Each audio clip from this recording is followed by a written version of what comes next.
ସାଙ୍ଗମାନେ ଇଏ ହଉଛି ଆମର ପୁରା ସୁକୁମାରୀ ନଣନ୍ଦ ହେଲା।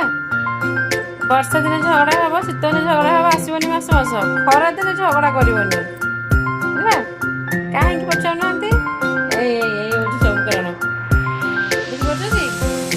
ମାନେ କିଛି କହିବନି, ଯେତେ ଭୁଲ ଥିଲେ ବି ମୋର କହିବ ନାହିଁ ଭଲ, କାହିଁକି ନା ଏସ୍ ପାଖରେ ଶୋଇବ।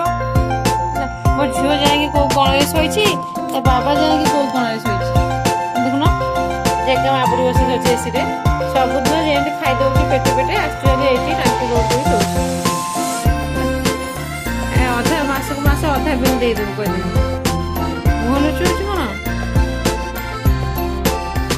ବିଲ୍ ଦବ ତ? ତାଙ୍କର କଳା ହେଇଯିବ ତ, ସେ ଆମରି ଘରୁ ସବୁଦିନ ପଳେଇ ଯାଉଛି ନା। କଣ କହୁଛୁ? କହିଲେ ହ୍ୟାଲୋ ଗାଇସ୍। ସୋନି ଆସିକି ଆମ ଏସିରେ ସବୁବେଳେ ଶୋଉଛି। ସୋନି ଆସିକି ଶୋଉଛି ଆମ ଏସିରେ।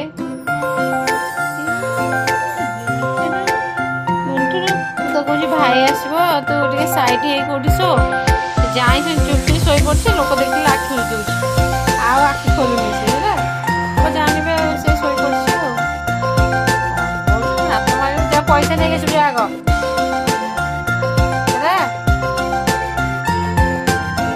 କମେଣ୍ଟରେ କୁହନ୍ତୁ ଆଠୁ ମୁଁ ଇଲେକ୍ଟ୍ରିକ୍ ବିଲ୍ ନେବି କି ନାହିଁ। ମୁଁ ମୋ ଘରେ କାହାକୁ ପସେଇ ଦିଏନି। ମୋ ଘରେ ମୋ ବେଡ୍ରେ ଶୋଇପଡୁଛି, ମୋ ପାଖରେ ଶୋଇ ଦେଖୁନ। ମୁହଁଟା ଲୋକ ଦେଖନ୍ତୁ, ଲୋକଟା ମୁହଁ ଦେଖନ୍ତୁ ତ। ମ୍ୟାଚିଂ କହୁଛି ଭାଉଜ ହଳଦିଆ ପିନ୍ଧୁଛି, ମୁଁ ହଳଦିଆ ପିନ୍ଧିବି। ଆଉ ତାହେଲେ ପଇସା ନେଇକି ଆସିବି ଯା।